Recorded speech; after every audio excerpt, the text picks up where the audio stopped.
السلام عليكم ورحمة الله وبركاته. بسم الله الرحمن الرحيم. الحمد لله رب العالمين، والصلاة والسلام على أشرف الأنبياء والمرسلين نبينا محمد وعلى آله وصحبه أجمعين، أما بعد. Aujourd'hui, Inch'Allah, nous allons aborder un sujet très important qui concerne la purification de l'âme. Ce sujet est important car le croyant en tire beaucoup de bénéfices. C'est un sujet tellement important qu'Allah Jalla wa Ala a fait le plus long serment dans le Coran à propos de la purification des âmes. Allah Jalla wa Ala, dans Surat Al-Shams, a fait plus de 10 serments. Il a juré. Et Allah Jalla wa Ala jure par ce qu'il veut. Et lorsqu'il jure par quelque chose, c'est pour montrer son importance. Tandis que la créature, elle n'a pas le droit de jurer par autre qu'Allah. Le prophète alayhi salatu wa salam a dit: Man halafa bi ghayri Allah faqad ashrak. Celui qui jure par un autre qu'Allah aura commis de l'association. Mais Allah Jalla wa Ala, lui, il jure par ce qu'il veut. Et les serments dans le Coran sont nombreux. Allah a juré par le temps, wal asr. Allah Azza wa Jal a juré par le duha. Il a juré par le layl. Et il a même juré par la vie de Muhammad alayhi salatu wassalam: la umruka innahum la fi sakratihim ya'mahun.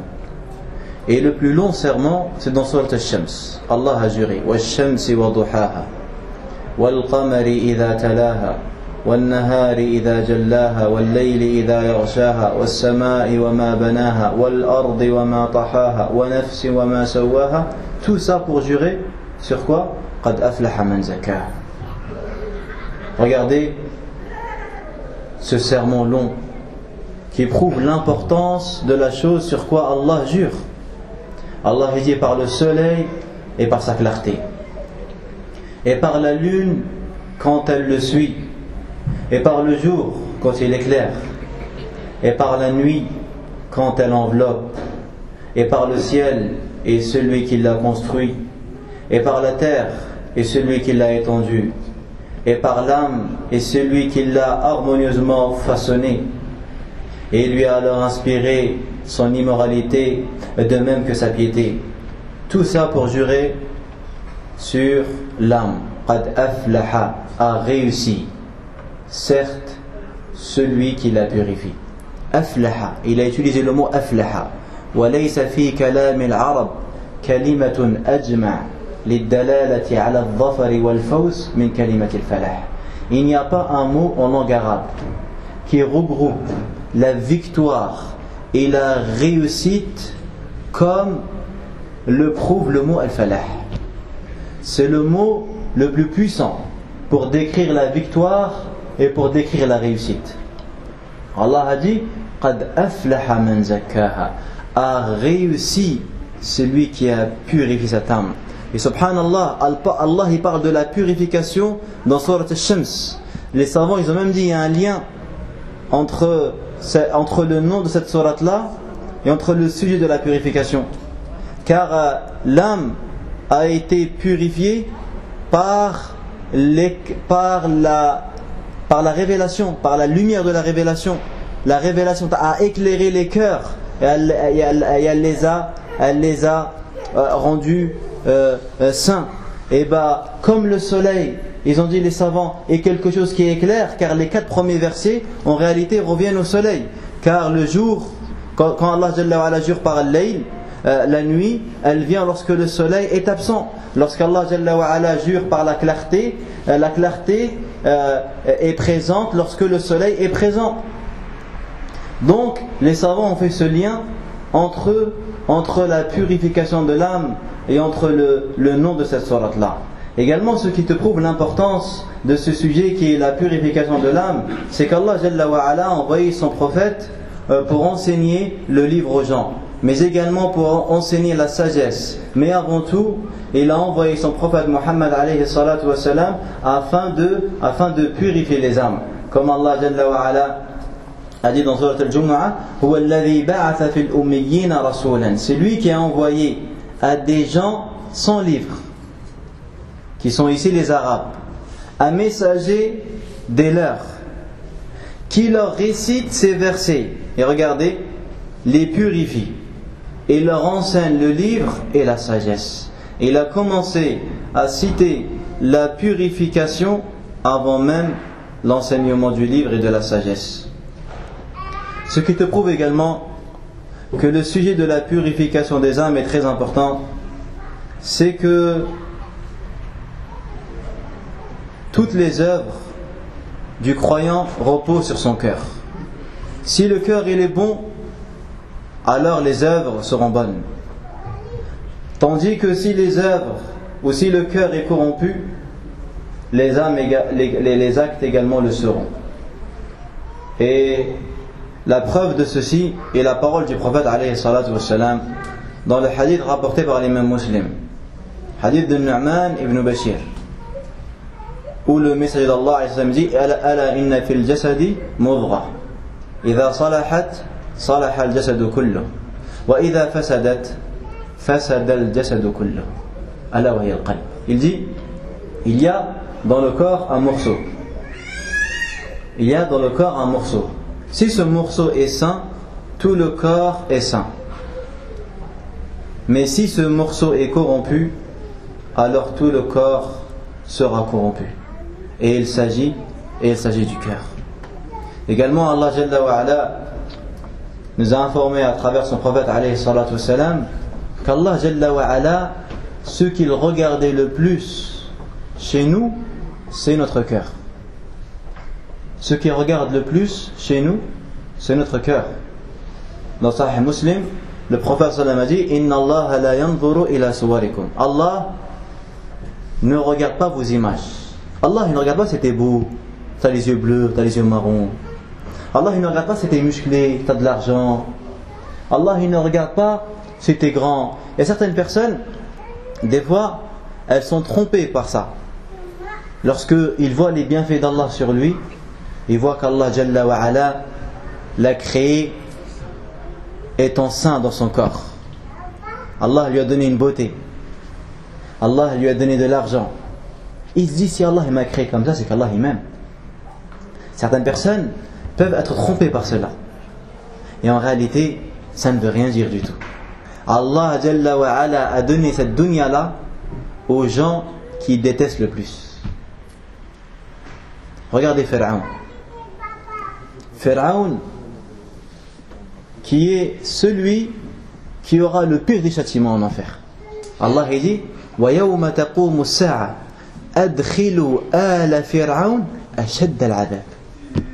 Le jour où l'heure viendra, on dira et faites entrer Pharaon et ceux qui l'ont suivi au pire des châtiments, au châtiment le plus douloureux. Et pourtant, Pharaon avait une richesse incroyable. Donc ça ne veut rien dire. Ce qui te montre également l'importance du sujet de la purification des âmes, c'est que ton âme est un des plus grands ennemis contre toi. Un des plus grands ennemis que tu as, c'est ton âme, qui se trouve en toi-même. Il y avait un de nos plus prédécesseurs, nommé Yahya ibn Mu'adh, il disait A'da'ul insan thalatha. Les ennemis de l'homme sont au nombre de 3. Dunya, sa vie d'ici-bas, shaytanuhu, son shaytan, wa nafsuhu, et son ego. Quant à la dunya, tu en seras préservé lorsque tu ne lui donneras pas beaucoup d'importance. Lorsque tu vas la garder dans tes mains sans la faire accéder à ton cœur. Quant au shaitan, tu seras préservé contre lui lorsque tu lui désobéis et lorsque tu feras le contraire de ce qu'il te dit. Et quant à ton ego, tu en seras préservé lorsque tu délaisseras les plaisirs et les jouissances de ce bas monde. Donc tu vois que ton nefs est pour toi un ennemi. Donc tu dois la considérer comme telle. L'imam Ibn al-Qayyim rahimahullah disait: لا يسيء الظن بنفسه إلا من عرفها ومن أحسن الظن بنفسه فهو من أجهل الناس. Il dit: ne pense du mal à propos de son ego que celui qui l'a connu. Et celui qui pense du bien d'elle, alors c'est le plus ignorant des humains. C'est le plus ignorant des humains. Quelqu'un qui connaît la réalité de cette âme et il ne peut pas bien penser d'elle. C'est pour cela que les invocations de notre prophète sallallahu alayhi wa sallam étaient nombreuses. Il demandait à Allah Jalla wa Ala la pureté du cœur ainsi que la purification de l'âme. Parmi les invocations que notre prophète alayhi salatu wa sallam disait, il disait: Allahumma ati nafsi taqwaha zakkiha anta khayru man zakkaha anta waliyuha wa mawlaha. Et il convient aux musulmans assidus d'apprendre cette invocation et d'implorer son Seigneur avec. Le prophète alayhi salatu wa sallam disait: ô Allah, accorde à mon âme sa piété, purifie-la, car tu es le meilleur de ceux qui purifient. Tu es son protecteur et son maître. Également, le prophète alayhi salatu wa sallam, lorsqu'il se rendait à la mosquée, il prononçait une invocation et il disait: Allahumma ij'al fi qalbi nura. Ô Allah, accorde à mon cœur une lumière. Il disait également alayhi salatu wa sallam dans ses invocations: Allahumma inni a'udhu bika min qalbin la yakhsha. Ô Allah, je te demande de me préserver contre un cœur qui ne craint pas. Tu vois que les invocations du prophète alayhi salatu wa sallam étaient nombreuses sur ce sujet. Pourquoi? Parce que lorsque ton cœur devient droit, alors c'est ta vie qui va devenir droite. Lorsque tu vas savoir les répercussions sur ta vie, sur tes actes, sur tes paroles que le cœur il a, tu vas tout faire afin d'acquérir un cœur qui est pieux. Car la piété en réalité, elle se trouve où? Elle se trouve dans les langues, elle se trouve sur le visage. An-Nabi alayhi sallam disait: At-taqwa hahuna, en montrant sa poitrine. Il disait: la piété se trouve ici. La piété se trouve ici. Et les gens qui acquièrent cette piété-là, ils vont bénéficier de plusieurs choses. Premièrement, Allah Jalla wa Ala sera satisfait d'eux. Allah Azza wa Jal sera satisfait d'eux. Car, comme on a dit tout à l'heure, ce qu'Allah regarde le plus, c'est le cœur. Et ce qui sera profitable au serviteur le jour où il va rencontrer son Seigneur est son cœur. Et les prophètes et les messagers ont compris cela. Regardez ce qu'Ibrahim alayhi salam disait: Yawma la yanfa'u malun wa la banun illa man ata Allah biqalbin salim. Ibrahim alayhi salam, lorsqu'il invoquait son Seigneur, en parlant du jour d'année, disait: le jour où ni argent ni enfant sera profitable pour la personne, sauf celui qui viendra chez son Seigneur avec un cœur qui est saint. Avec un cœur saint. Ibrahim alayhi salam a compris cela. Et les prophètes et les messagers l'ont compris. Également, la pureté du cœur te donne un mérite plus important dans tes hasanat. tes bonnes actions seront multipliées.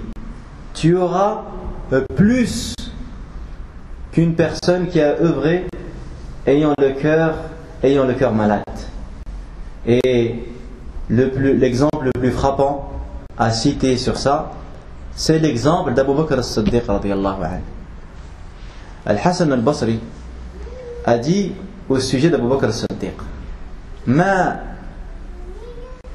urifa Abu Bakr bi kathrati salatin wa la kathrati siyam. Al-Hasan ici, il veut nous informer de quelque chose. Il veut nous informer comment Abu Bakr as-Siddiq a réussi à dépasser le reste des compagnons. Les savants et les musulmans sont unanimes, sont tous d'accord pour dire que le meilleur homme après le prophète alayhi salatu wassalam est Abu Bakr as-Siddiq, puis Omar ibn al-Khattab. Tous sont d'accord. Taïb. Comment Abu Bakr est devenu meilleur qu'Abu Huraira? Combien de hadiths Abu Bakr nous a-t-il rapporté? Pas beaucoup. Comparé à Abu Huraira. Abu Huraira nous a rapporté plus de hadiths. Abu Huraira a propagé les hadiths plus que n'importe quel compagnon. Parce que Abu Huraira s'est consacré à l'apprentissage du hadith.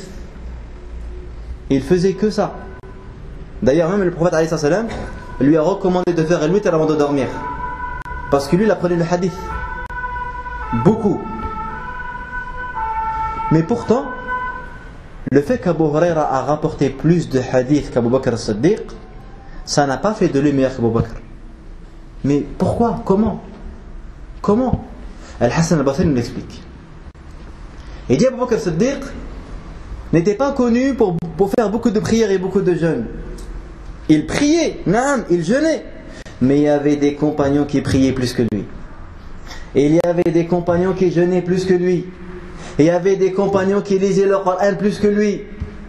Mais comment, ya Abu Bakr, t'as réussi à atteindre ce degré auprès de ton Seigneur? Comment? Et il a dit Innama bi shay'in waqara fi qalbi. Mais il a dépassé le reste des compagnons par un sentiment, par quelque chose présent dans son cœur. Une chose qui est présente dans son cœur. C'est laquelle? Al-Hasan al-Basri dit Al-ikhlasu lillah wa hubbu nushi lil muslimin. C'est qu'il était sincère vis-à-vis d'Allah et qu'il aimait le bien pour les musulmans. Ce sont ces deux caractères, ce sont ces deux sentiments qui ont fait qu'Abu Bakr as-Siddiq est meilleur et a dépassé le reste des compagnons. C'est que premièrement, il était sincère. Et tu sais, la sincérité, c'est ce qui fait augmenter dans les degrés. Les savants ont dit que la différence dans les degrés, elle est proportionnelle à la différence des cœurs et non pas des corps. Car l'homme et le croyant parcourent les étapes de l'au-delà par son cœur et non pas par ses membres. Le serviteur, il parcourt les étapes de l'au-delà par son cœur et non pas par ses membres. قال سفيان بن دينار قلت لأبي بشر أخبرني عن أعمال من كان قبلنا. Sufyan ibn Dinar a dit, j'ai demandé à Abu Bishr, un des plus prédécesseurs, informe-moi des œuvres de ceux qui nous ont précédés. Écoutez ce qu'il lui a dit. كانوا يعملون يسيرا ويؤجرون كثيرا. Ils œuvraient, il lui a dit, ils œuvraient très peu. Ils œuvraient peu, mais ils gagnaient beaucoup. Leur récompense était énorme. Alors, je lui ai demandé, et pourquoi? Pour quelle raison Il lui a dit li salamati sudurihim, car ils avaient des cœurs purs. Quand quelqu'un il a un cœur qui est pur, ses œuvres ont plus de valeur. ولهذا كانت الأعمال الظاهرة تتفاضل عند الله بتفاضل ما بالقلوب من الإيمان والإخلاص.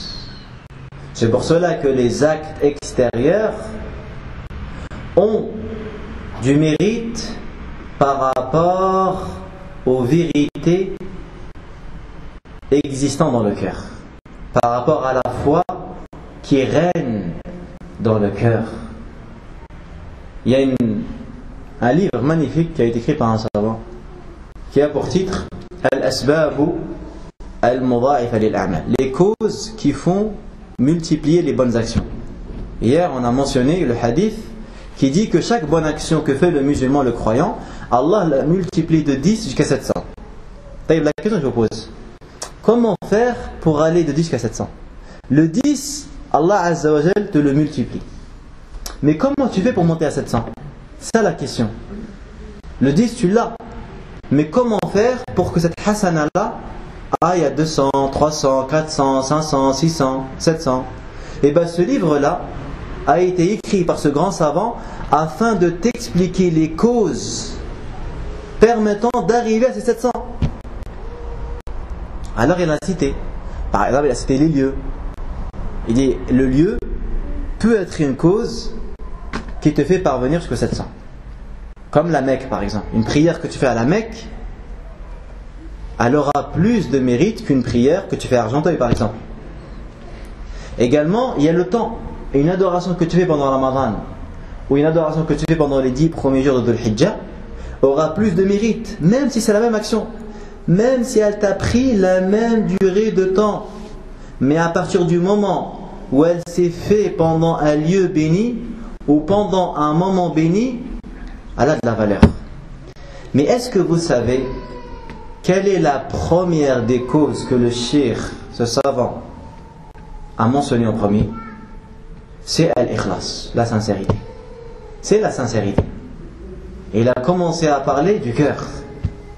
Parce que le cœur augmente les œuvres. Un cœur qui... C'est pour ça certains ils ont dit peut-être qu'un dirham a dépassé 1000. Peut-être que quelqu'un il donne 1 euro auprès d'Allah Azza wa Jal, et il aura plus de récompense que celui qui a donné 1000 euros. Parce que celui qui a donné 1 euro, il les a donnés avec un cœur rempli de sincérité, plus que celui qui a donné les 1000. Et en comprenant cela, tu vas comprendre quelque chose de très important. Le prophète alayhi salatu wa salam nous a informé, comme dans le Bukhari et dans Muslim, qu'Allah Jalla wa Ala a pardonné à une femme prostituée car elle a donné à boire à un chien. Elle a donné à boire à un chien. Allah lui a pardonné ses péchés. Un jour, elle était dans un désert, elle a trouvé un puits, elle est descendue, elle a bu. En sortant, elle a vu un chien assoiffé. Alors qu'est-ce qu'elle a fait? Elle est descendue dans le puits, elle a rempli l'eau et elle a donné à ce chien-là. Et Allah Jalla wa Ala lui a pardonné. Les savants, lorsqu'ils ont expliqué ce hadith-là, ils ont dit que ce hadith ne veut pas dire que maintenant on va voir les femmes prostituées. On va leur dire que si vous voulez qu'Allah pardonne à vos péchés, allez donner boire au chien. Et Allah il va vous pardonner. Mais ils ont dit que cette femme, lorsqu'elle a donné à boire à ce chien, elle l'a fait avec un cœur tellement rempli de sincérité, tellement rempli d'amour pour Allah, parce que personne ne la voyait. Elle était dans un désert. Cette œuvre, elle l'a fait uniquement pour son Seigneur. Et Allah Jalla wa Ala lui a pardonné grâce à cette adoration qu'elle a eue au fond de son cœur. Également dans Sahih Muslim, lorsque le Nabi alayhi salam nous a informé qu'Allah Jalla wa Ala a pardonné un homme qui marchait sur la route et il a trouvé une branche et il a dit: il se peut que cette branche gêne les passants.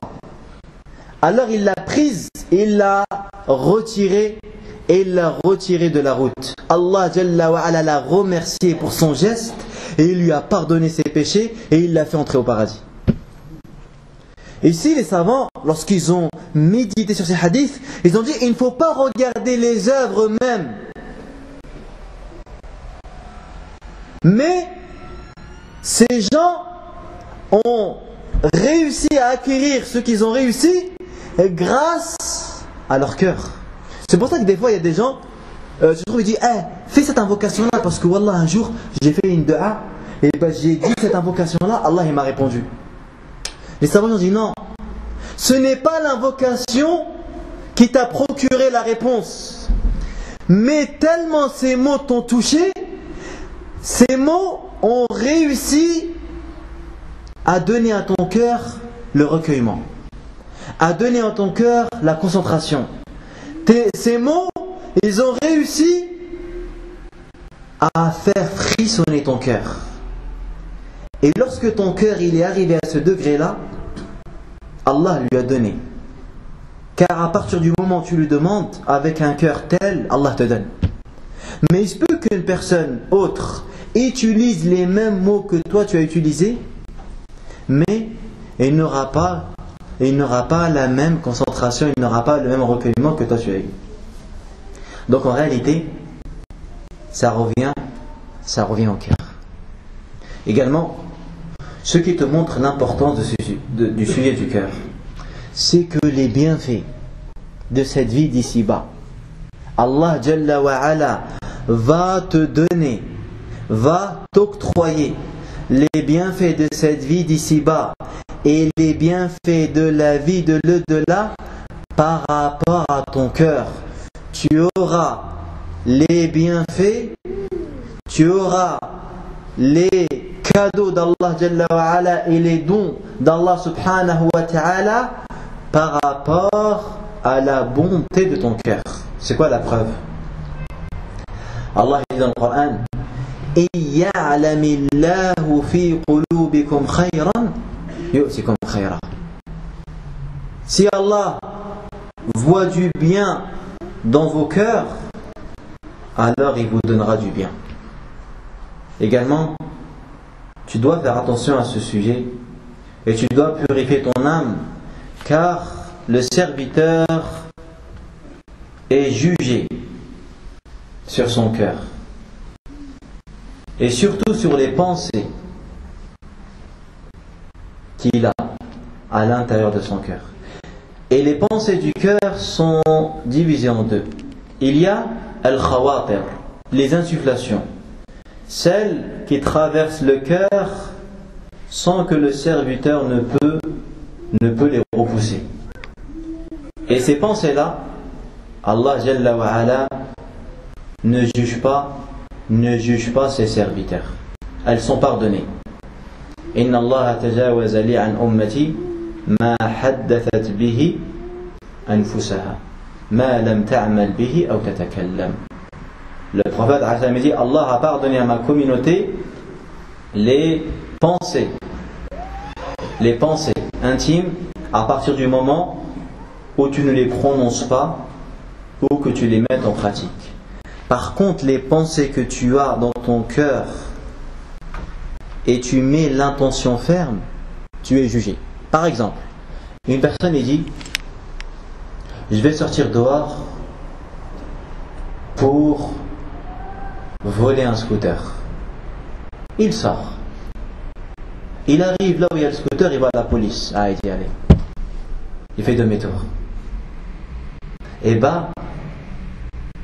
les anges lui inscrivent ce péché-là, comme s'il l'avait fait, parce qu'il avait l'intention de le faire. Il sera puni. Et il sera puni à cause de la mauvaise intention qu'il avait. Une personne, il a l'intention de faire du mal. C'est pour ça que dans le hadith, Nabi sallallahu alayhi wa sallam dit: Al-qatil wal-maqtul fi an-nar. celui qui tue et celui qui est tué sont au feu. Les compagnons, tout étonnés, ils ont dit à Rasulallah, celui qui tue, on comprend. Mais pourquoi est-ce que celui qui est tué mériterait l'enfer? Il a dit, car il voulait tuer son frère. Car il était assidu à tuer son frère. Donc, Allah a puni les deux. Les deux, Allah les a mis en enfer. Parce que les deux, ils avaient la même intention. Il y en a un, il a réussi à la concrétiser, l'autre pas. Donc tu vois qu'il y a des gens, il a des péchés, même lorsqu'il est chez lui. Même lorsqu'il est chez lui, il a des péchés. Il regarde la télé, il voit un passage et il souhaite être à la place de ceux qui le voient. Et il a le péché. Il a le péché. Regarde comment les conséquences néfastes lorsque tu as un cœur qui est mauvais, lorsque tu as un cœur qui est malade. Également, ce sujet qui concerne la purification des âmes est très important, car la pureté du cœur et sa maladie changent la vision de l'homme. Lorsque le serviteur a un cœur qui est malade, sa vue des choses devient également malade. Il voit le bien. Il y a un frère, je crois, qui bloque une personne. C'est quoi comme voiture? Une 106 bleue. Qu'Allah va récompense, le frère il a envie de partir. C'est lui qui a une 106 bleue, qui là il a déplacé. Car le cœur, lorsque le cœur est malade, la vision de la personne l'est aussi. Et c'est pour cela que tu arrives à trouver des personnes, ils voient le bien dans des choses néfastes, dans des choses mauvaises. Certaines personnes, ils pensent que la drogue va le calmer. Qu'est-ce qui l'a poussé à avoir cette vision-là? Toute personne dotée de raison, il sait que la drogue est néfaste et mauvaise. Mais lui, tellement son cœur est devenu malade, il a pensé qu'en utilisant cette drogue, il allait se procurer un apaisement. Si tu prends un homme pieux, tu lui dis tiens, de la cocaïne, tu vas voir quand tu vas la prendre, tu vas être bien. Lorsqu'il va la prendre, il va être bien. Ou même si tu vas le forcer, lui il va pas la prendre, tu vas le forcer à la prendre. Il va être bien? Non, il va pas être bien. Pourquoi? Parce que son cœur il est sain. Son cœur il est pur. Son cœur et sa vue voient les choses dans leur réalité. Et il ne se fait pas avoir. Comme celui qui a un cœur malade se fait avoir. Parce qu'à force de faire des péchés, et à force d'avoir délaissé son cœur, le cœur n'a plus cette distinction des choses. An-Nabi alayhi salatu wa salam a dit, lorsque le croyant commet un péché, un point noir se forme dans son cœur. Regarde, à chaque fois que tu fais un péché, il y a un point noir qui se forme dans ton cœur. Puis il dit, s'il se repent de son péché et il s'en démarque et demande pardon, ce point noir disparaît de son cœur. Mais par contre, s'il persiste dans son péché, ce point prend de l'ampleur jusqu'à envelopper tout son cœur. Et c'est là le ran dont Allah a parlé dans le Coran. Kalla barrana ala qulubihim ma kanu yaksibun. Pas du tout. Mais ce qu'ils ont accompli couvre leur cœur. Tu penses que la personne là, des fois tu vois des jeunes, ou t'entends parler des jeunes, il fait des choses, toute personne qui a un cœur, même si c'est un mécréant, il ne pourrait pas les faire. Une personne, il va trouver une personne âgée sur la route avec son sac, il va lui mettre une patate, il prend son sac. Ça existe, ça n'existe pas. Subhanallah. Il a un cœur, lui, de faire ça. Une personne âgée, plus de 70 ans, tu la frappes pour prendre 100 euros, 200 euros. Mais est-ce que lui, il a commencé à faire sa tâche du jour au lendemain? Non. C'est qu'en fait, tellement il a habitué son cœur au péché, le premier jour il a volé à Carrefour, il a volé un Kinder, son cœur il battait à 200 à l'heure. Il l'a mis dans sa poche. Il dit, ah, je vais me faire griller. Un jour c'est passé, 2 jours c'est passé, 3e jour il s'est fait attraper. Bon, il lui a dit, tu recommences plus. Il a dit, ah oui, c'est rien de voler en fait. Bah, il continue à voler. Un jour il vole un scooter et il voit que ça passe. 2e jour il vole une voiture et il se fait attraper. Il va en prison 2 semaines, il voit il y a la PlayStation là-bas, il fait de la musculation. Et il te dit, ah mais c'est normal ça. C'est halal ça. Ça te permet de te faire une autocritique. Et bah après, il ne s'interdit plus rien. Parce que lui, il pense pas à l'au-delà lui. Lui, il pense pas au jugement d'Allah Azza wa Jalla. Son cœur il est trop pourri pour penser à ça. Son cœur est trop mauvais pour craindre Allah Azza wa Jalla et pour avoir peur du jour où il va rencontrer son Seigneur. Donc tu vois, c'est la continuité de ces péchés-là et la maladie de son cœur a fait que cette personne-là a perdu la vision de la réalité des choses. Donc la question qui se pose maintenant, comment faire pour purifier nos cœurs? Comment faire? Maintenant, on sait que purifier le cœur c'est très important, c'est primordial, c'est capital. Comment faire pour purifier le cœur? La première des choses, d'abord, tu dois savoir que la purification des cœurs est entre les mains d'Allah Azza wa Jalla. C'est Allah qui la détient. Et Allah Jalla wa Ala a confirmé cela dans plusieurs versets du Coran. Allah dit dans Sourate An-Nisa, Balillahu yuzakki man yasha. Mais c'est Allah qui purifie qui il veut. C'est Allah qui purifie qui il veut. C'est Allah qui le dit. Également il dit dans Sourate An-Nur, وَلَوْلَا فَضْلُ اللَّهِ عَلَيْكُمْ وَرَحْمَتُهُ مَا زَكَى مِنْكُمْ مِنْ أَحَدٍ أَبَدًا وَلَكِنَّ اللَّهَ يُزَكِّي مَن يَشَاءُ. Et si ce n'était pas la grâce d'Allah envers vous et sa miséricorde, nul d'entre vous n'aurait jamais été pur. Mais Allah purifie celui qui veut. Également Allah Jalla wa Ala dit dans Sourate Al-Hujurat, وَلَكِنَّ اللَّهَ حَبَّبَ إِلَيْكُمُ الْإِيمَانَ وَزَيَّنَهُ فِي قُلُوبِكُمْ. Mais c'est Allah qui vous a fait aimer la foi et il l'a enjolivée dans vos cœurs. Si tu aimes la foi, c'est grâce à Allah. Si tu aimes la prière et le jeûne et la lecture du Coran, et si tu aimes écouter les rappels et que tu te sens apaisé lorsque tu entends les gens parler d'Allah et lorsque tu entends les gens décrire Allah, c'est Allah qui t'a procuré cela. C'est Allah qui a mis dans ton cœur cela. Et les pieux prédécesseurs, lorsqu'ils sentaient cela, ils avaient l'admiration vis-à-vis de leur Seigneur, car ils savaient que cela provenait d'Allah Jalla wa Ala. Naam, lorsque la mort est arrivée à l'un des pieux prédécesseurs, et ils lui ont dit, comment tu te sens?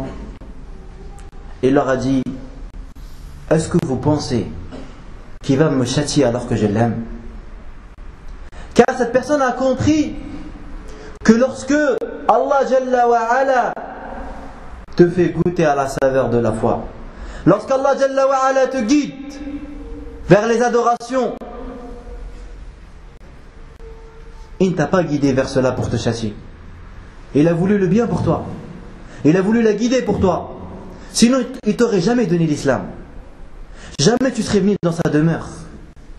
Jamais tu aurais prononcé son nom. Jamais tu te serais prosterné pour lui. Jamais tu aurais eu le mérite et l'honneur de goûter la faim pour lui, de goûter la soif pour lui, de goûter la fatigue pour lui. Jamais tu aurais eu cela. C'est un honneur. C'est un honneur si tu le savais. C'est un honneur qu'Allah Jalla wa Ala te mette à son service. C'est un honneur qu'Allah Jalla wa Ala te donne l'honneur de travailler pour lui et de le servir. C'est un honneur. Les gens de ce bas monde, ils sont fiers lorsqu'ils deviennent esclaves de leur star. Lorsqu'ils deviennent esclaves de la personne qu'ils vénèrent. Certaines personnes, regardez qu'est-ce qu'elles sont prêtes à faire pour certaines créatures. Il aime un chanteur. Si tu lui demandes, combien d'argent as-tu dépensé pour acheter ses CD? Combien d'argent as-tu dépensé pour acheter ses posters? Combien d'argent as-tu dépensé pour aller à ses concerts? Combien d'argent as-tu dépensé pour acheter ses DVD? Combien d'argent as-tu dépensé pour acheter les magazines qui parlent de lui ou les livres qui parlent de lui? Il va te dire, oh, je ne me rappelle pas, mais j'ai dépensé beaucoup d'argent. Mais si tu vas un croyant, un musulman, et que tu lui dis juste, Allah il t'a ordonné de donner zakat. Zakat, mais pourquoi? C'est 2,5%, c'est rien. Et il est gêné. Certaines personnes, lorsque la zakat elle arrive, il est triste. Il y a même des gens, ils viennent te poser la question, ils te disent l'année dernière j'avais 5 000 euros et j'ai donné la zakat. Et là, les 5 000 euros ils sont restés. Ils t'ont encore donné la zakat? Ils te posent comme ça la question. Remercie Allah que 5 000 euros ils sont restés et qu'Allah ne t'a pas éprouvé par une maladie et que tu n'as pas été obligé de les dépenser. Et t'es dérangé en plus? T'es gêné? Eh bien sois content. Sois content que cet argent est resté. Et donne cette somme minime, 2,5%. Ça te fait mal.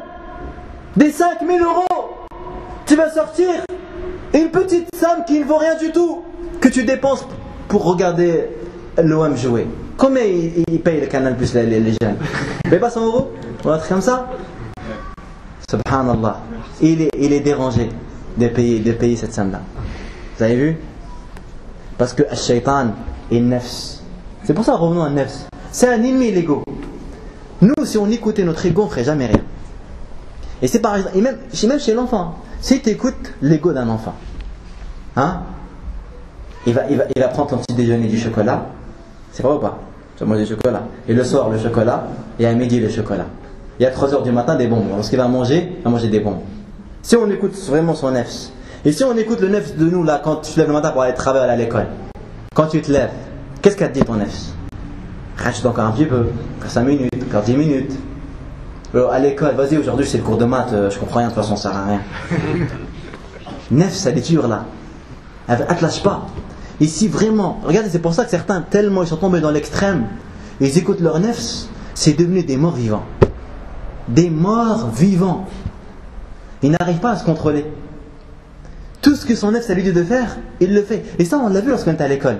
Des fois, on avait des gens à l'école, par exemple, ils voient l'alarme, là, voilà, l'extincteur, et dit, tous ça les traverse l'esprit, t'aimerais bien appuyer pour voir qu'est-ce que ça fait. Mais la plupart d'entre nous, alhamdoulilah, on a peur. On dit non, si j'appuie, après ils vont convoquer mon daron, laisse tomber, ça sert à rien. Mais t'as toujours un ou deux dans la classe, et il a peur de rien. Ah ouais? Tu vas voir, attends. Il va toucher. C'est vrai ou pas? Et lui, khlas, meskin. Tu peux faire 4 takbirat sur lui. Son nefs, elle est morte. Elle fait de lui ce qu'il veut. Wallah, des fois il y avait des gens, ils faisaient des catastrophes. Ils faisaient des choses, je ne peux pas imaginer. Subhanallah. Parce qu'il n'arrive plus à se contrôler. Parce qu'il a perdu le contrôle de son âme. Il faut savoir que la pureté de l'âme est un cadeau qu'Allah te fait. Un cadeau. Donc préserve-le. Et ce point-là, il va nous pousser à un autre point, qui est l'invocation. Lorsque le musulman sait que la purification de l'âme est entre les mains d'Allah Azza wa Jal, qu'est-ce qu'il va faire? Il va la demander à Allah. C'est pour ça certains pieux ils ont dit Ad-du'a'u miftah kull khair. Ad-du'a'u miftahu kulli khairin fi dunya wal akhirah. Écoute cette parole. Si cette phrase ne fait pas bouger ton cœur, alors sache que ton cœur il est mort. Ils ont dit l'invocation est la clé de tout bien dans cette vie d'ici-bas et dans celle de l'au-delà. La clé de tout bien, elle est dans l'invocation. Tout bien. Tu veux l'argent, tu veux la science, tu veux le paradis, tu veux le pardon, tu veux la pureté, tu veux la droiture. Invoque ton Seigneur. Et parmi les erreurs de certains adorateurs et de certains musulmans, c'est qu'ils se contentent d'invoquer leur Seigneur que des bienfaits de ce bas monde. Et ils oublient de demander à Allah les bienfaits de l'au-delà. Ils demandent le dunya toujours. Mais ils ne demandent pas l'akhirah. Et il est froid comme ça.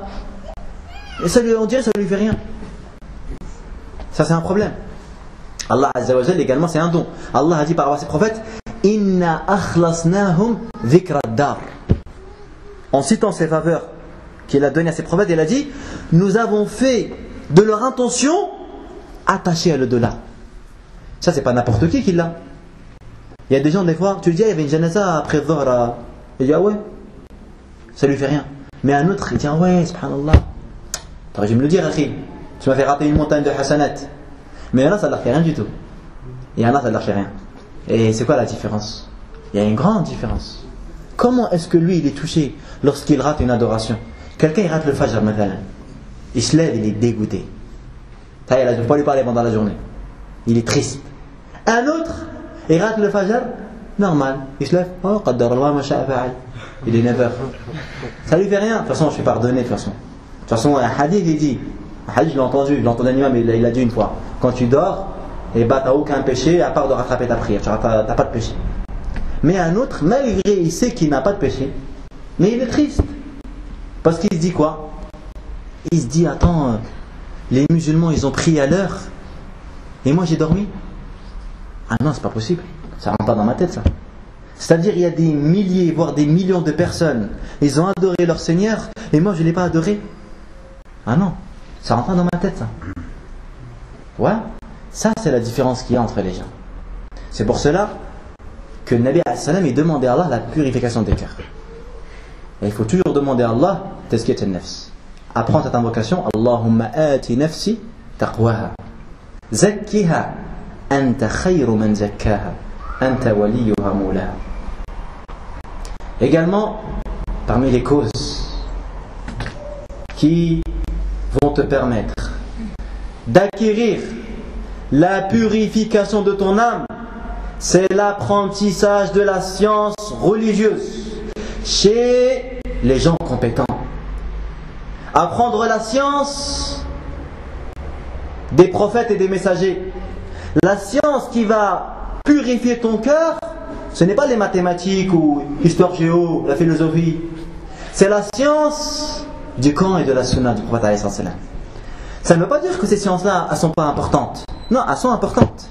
Et ces sciences-là, elles peuvent apporter la crainte. Certains savants, il a dit que des fois, il y a des médecins, il se peut que son métier va lui apporter une crainte d'Allah Azza wa Jal que peut-être certains n'auront pas. Parce qu'il aura vu des choses étonnantes dans le corps de l'être humain. Il aura su ce que toi tu n'as pas su. Des détails du corps de l'humain, de la perfection avec laquelle l'humain a été créé. Il y a beaucoup de trucs, nous on ignore, on ne sait pas nous. Nous, juste notre cœur, on ne sait pas comment il fonctionne. Ou notre foie, on ne sait rien. On ne sait même pas c'est quoi. Certains, on ne sait même pas c'est quoi la différence entre le foie et le cœur. Si on dit c'est quoi le rôle du foie et le rôle du cœur à quelqu'un, il va dire c'est pas moi. C'est pas moi. Mais moi-même ça fonctionne. Mais lorsque celui qui sait pourquoi le foie il a été créé, pourquoi le cœur il a été mis dans ce côté-là et pas dans ce côté-là, il va dire subhanallah al-azim. C'est pas fait par hasard comme ça. Mais c'est un sage qui a créé cela. Ça a été créé d'une perfection parfaite. Écoutez ce que disent les savants concernant ça. Concernant la science et la purification de l'âme. Ils ont dit Tazkiyatun nufus أصعب من علاج الأبدان وأشد. Le fait de purifier les âmes est encore plus dur que de guérir les corps. Regardez, pour que quelqu'un il arrive à avoir des pectoraux, qu'est-ce qu'il est prêt à faire? Il y a des jeunes des fois, Allahu Akbar.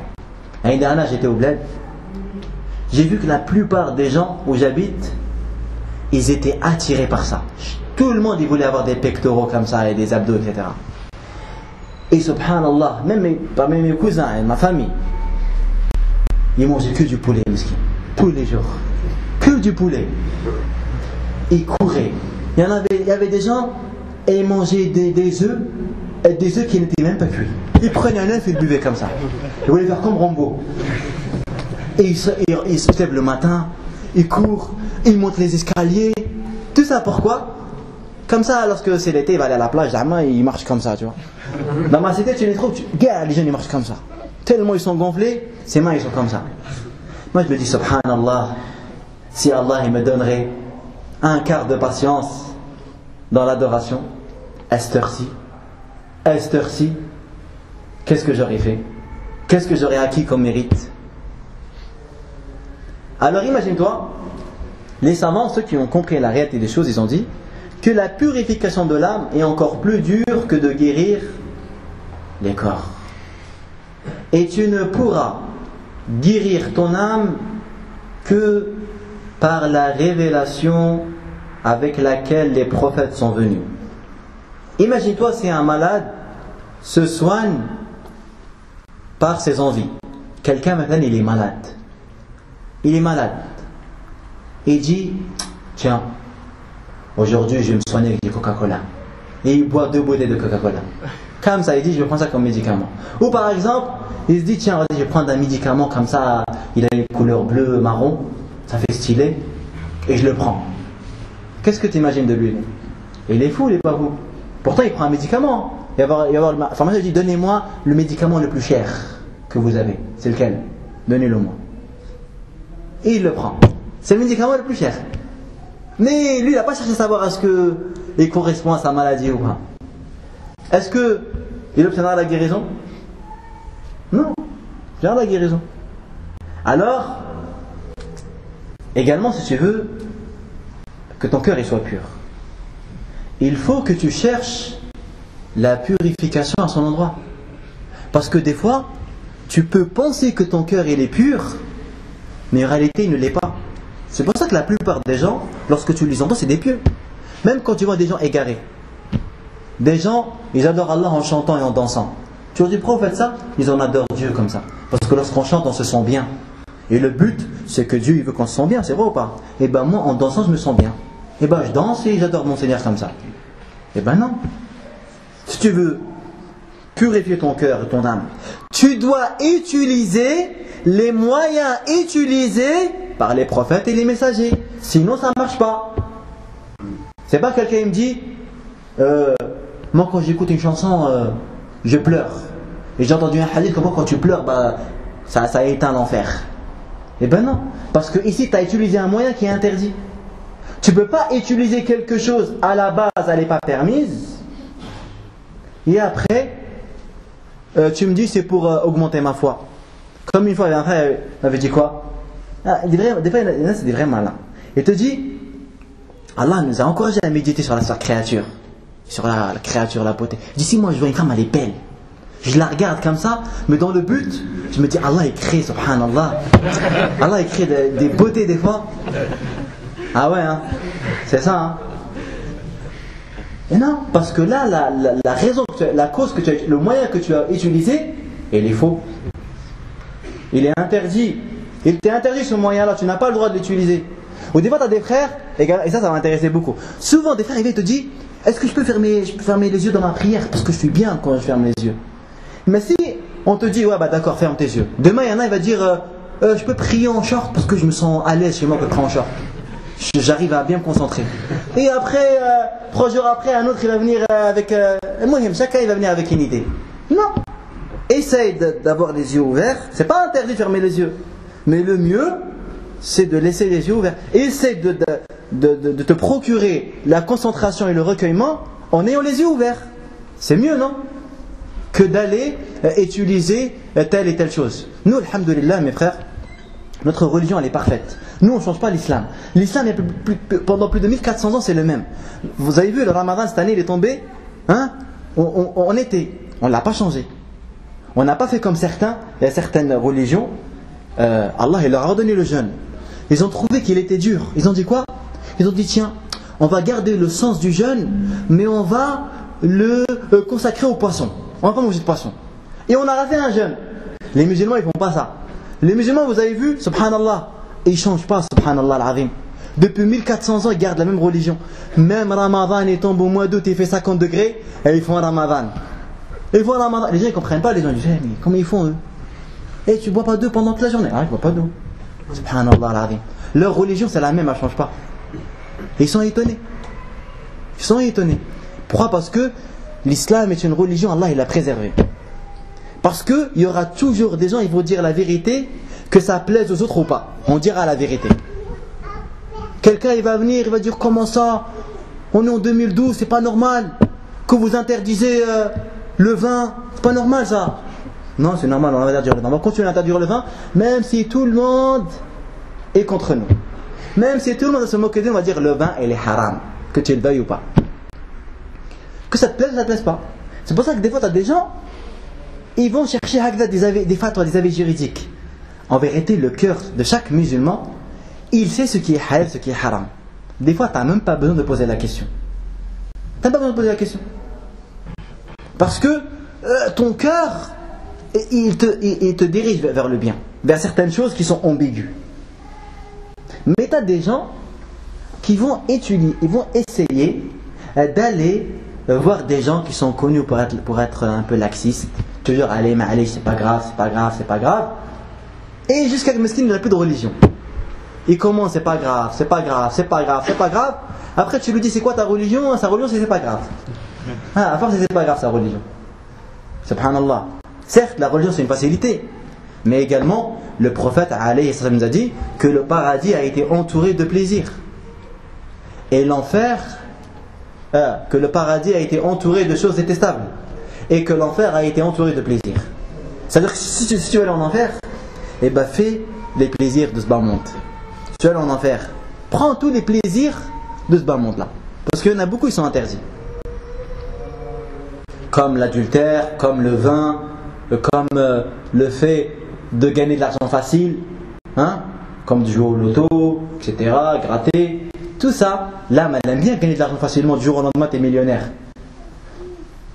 Mais c'est des choses qui sont interdites. Et l'âme, elle n'aime pas la prière. Tu te lèves le matin, tu lèves ton pied, tu fais les ablutions, tu pries, tu manges pas toute la journée, etc. Elle n'aime pas ça, l'âme. L'âme, elle ne veut pas te diriger. L'âme, elle veut faire ce qu'elle veut. Elle veut être libre. Elle va être gênée lorsque je vais dire non, tu fais pas ça. Non, tu dis pas si. Ah, je dis ce que je veux. Non, tu dis pas ce que tu veux. Tu es un serviteur. Tu es un serviteur. C'est ce que ça veut dire. Musulman, ça veut dire que tu es soumis à Allah. Tu dis pas ce que tu veux. Mais tu dis ce qu'Allah il veut. Ce qu'il plaît à Allah, Azza wa Jal. Parce que tu n'es pas maître de toi-même. Mais toi, tu es un serviteur. Tu es soumis à ton Seigneur. Allah t'a créé pour le servir. Mais ça ne veut pas dire que Allah t'a interdit de prendre plaisir. Non. Allah Jalla wa Ala, il t'a créé des jouissances licites afin que tu trouves la force pour l'adorer. Et même parmi les graves erreurs que certains musulmans peuvent faire, c'est d'interdire des choses qu'Allah à la base a rendues licites. Tu n'as pas le droit de faire cela. Tu n'as pas le droit d'interdire ce qu'Allah a rendu licite aux gens. Donc tu vois que si tu comptes maintenant ce qu'Allah a rendu licite et ce qu'Allah a rendu illicite, c'est quoi le plus franchement?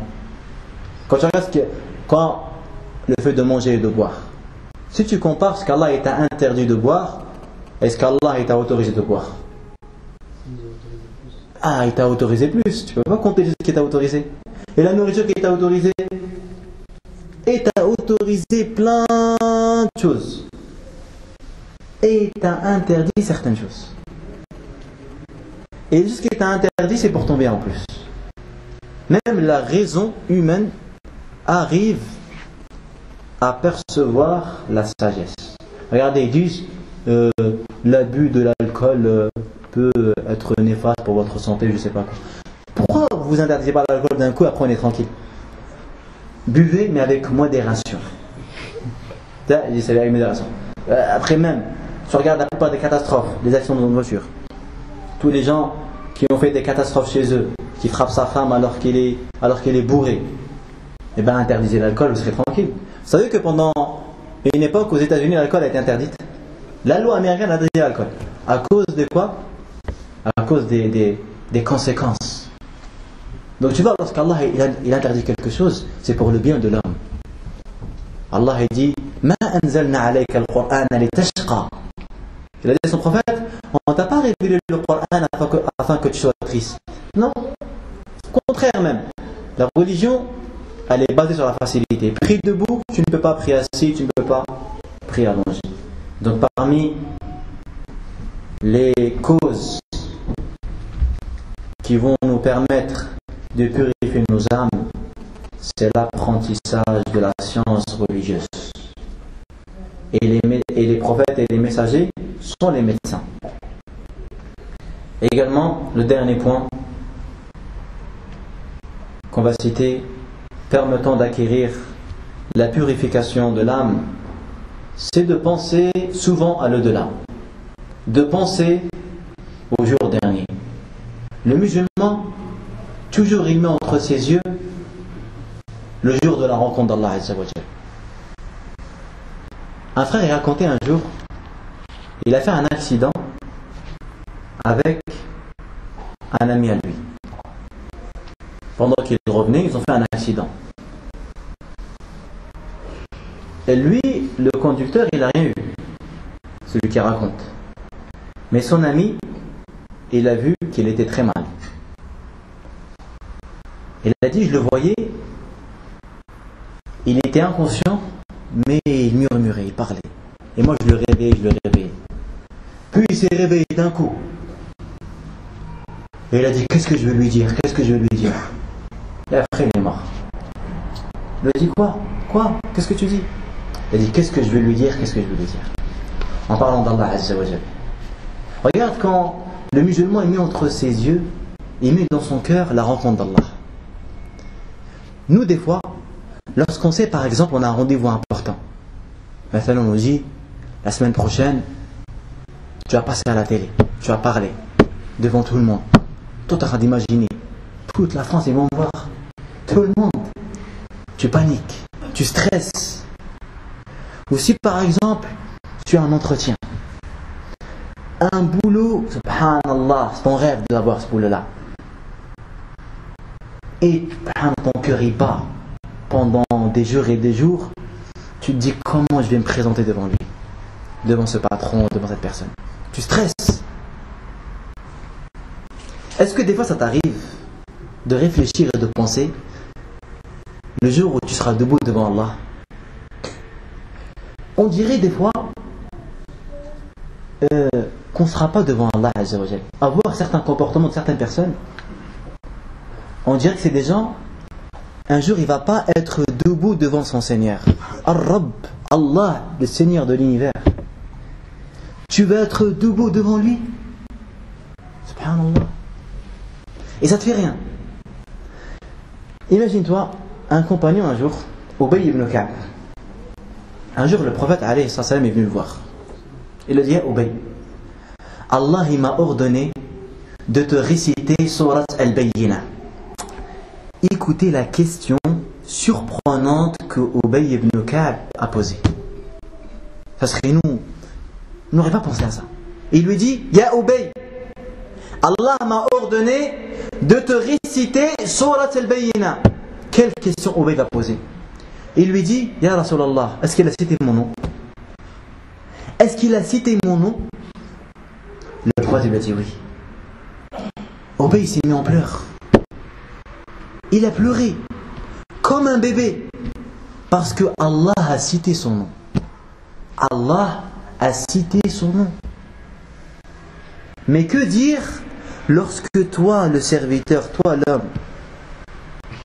tu seras debout devant Allah. Allah il va dire, mon serviteur, ne t'ai-je pas donné la vie? Tu vas dire, oui Allah. Ne t'ai-je pas donné la santé? Oui Allah. Ne t'ai-je pas donné des parents? Oui Allah. Ne t'ai-je pas fait rire durant la vie? Oui Allah. Ne t'ai-je pas marié aux femmes, donné des enfants? Tu es monté sur les voitures, tu as voyagé, tu t'es reposé, tu as savouré, tu as plaisanté, tu as rigolé, tu t'es promené. Oui, oui Allah. Et après il va dire, qu'est-ce que tu as fait pour moi? Qu'est-ce que tu as fait? Pourquoi t'es sorti avec des filles, t'as embrassé des femmes, alors que tu savais que je te l'avais interdit? Pourquoi tu l'as fait? Tu savais ou pas? Ouais, tu le savais. Mais pourquoi tu as refusé? Tu n'avais pas peur de moi? Ou parce que tu aimais ces femmes plus que moi? Ou est-ce que tu n'avais pas certitude que j'allais te donner mieux? Et toi qui as volé, toi qui as emprunté de l'argent et tu ne l'as pas rendu, toi qui lorsqu'il trouve un portable à la mosquée, tu le prends, tu le mets dans ta poche, ou tu trouves un portable dans la rue, tu l'éteins, tu enlèves la puce et tu le mets dans ta poche. Toi qui vas aller faire des travaux qui sont illicites, t'aides à faire le mal, toi qui triches, toi qui mens, qu'est-ce que tu vas dire à ton Seigneur? À Allah Azza wa Jal. Allah lorsqu'il va dire pourquoi tu as volé, tu vas lui dire quoi? Lorsqu'il va dire pourquoi tu as arnaqué, pourquoi tu as menti, hein? Pourquoi tu as menti, pourquoi tu triches? Travail au noir, déclarer les assédiques, RMI, tata. Il y en a, c'est la totale. Pourquoi tu triches, pourquoi tu mens? Tu vas lui dire quoi? Ben ya Allah, il fallait que je vive. Ah ouais? Donc Allah va te priver de vivre. C'est-à-dire que tu as pensé d'Allah qu'en délaissant ce qu'il t'a interdit, tu ne vas pas vivre. En pensant, tu as pensé que le fait d'obéir à Allah va t'empêcher de vivre. Quelle bonne opinion vis-à-vis de ton Seigneur. Quelle belle opinion que tu as vis-à-vis de ton Dieu, vis-à-vis de celui qui est plus miséricordieux envers toi que ta propre maman. As-tu pensé qu'Allah t'a interdit ça pour t'empêcher de vivre? Ou as-tu pensé qu'Allah t'a interdit telle et telle chose alors que c'était une chose essentielle? L'homme ne pouvait vivre sans celle-ci. Hasha lillah. Comment est-ce qu'Allah il pourrait interdire de telles choses? Comment est-ce qu'Allah il pourrait interdire des choses fondamentales pour l'homme? Alors que celui qui a voulu préserver l'homme, celui qui a protégé l'homme, celui qui a honoré l'homme, celui qui a donné la raison à l'homme, celui qui a donné la faculté de distinguer le bien et le faux, qu'est-ce qui te fait dire ça c'est bien, ça c'est pas bien? Si ce n'est la raison qu'Allah t'a donnée. Et aujourd'hui, tu utilises cette raison-là pour contredire ton Seigneur. Tu te dis, franchement, je ne comprends pas pourquoi le vin il est interdit. On a entendu des gens dire ça. Je ne comprends pas, comment une religion elle peut interdire ça, franchement. Je ne comprends pas. Toi, Allah Azza wa Jal a fait montrer ces signes. Tu trouves des gens, des fois, ils ont été éprouvés, ils n'ont pas de raison. Va dans les hôpitaux psychiatriques. Tu prends une personne, tu vois, il a une tête comme la tienne. Il a un cerveau comme le tien. Quand tu fais une radio, c'est le même. C'est la même taille. Mais lui, il n'arrive pas à l'utiliser. Il est prêt à sortir tout nu dehors. Il sort nu dehors normal. Il crie, etc. normal. Il est prêt, il rigole, et d'un coup il commence à pleurer. Il est prêt à se frapper dans les murs, à déchirer ses vêtements, à déchirer ses cheveux. Parce qu'il n'a pas de raison. Et tu ne peux pas le blâmer pour ça. Parce qu'il a perdu la raison. Il n'arrive plus à distinguer le bien du mauvais. Toi, tu arrives à le distinguer. Comment? Comment as-tu fait? Tu ne sais pas. C'est Allah Azza wa Jalla qui t'a permis de l'utiliser. Donc toi, tu vas devenir plus intelligent, plus sage, plus miséricordieux que le créateur des mondes, que le créateur des raisons, que le créateur du bien. C'est pour cela que lorsque tu n'arrives pas à comprendre quelque chose, qu'est-ce que tu fais? Tu t'accuses toi-même. C'est comme ça qu'ils étaient les pieux. Lorsqu'il y avait, ça peut arriver, tu lis un jugement religieux, ça te paraît étrange. Mais ce qui est étrange en vérité, ce n'est pas le jugement que tu as lu. Mais ce qui est étrange en réalité, c'est toi. Parce que s'il y a des musulmans, à travers l'histoire, il y a plus de 1400 ans, l'islam est arrivé. Il y a des musulmans, il y avait des savants, ils ont dit, comme Ibn Khuzayma, il leur disait, ramenez-moi 2 hadiths qui se contredisent et je vous donnerai la réponse. Je vous mets au défi.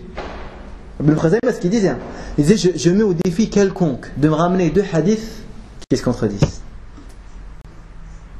Les savants, ils ont fait ce défi-là parce qu'ils étaient sûrs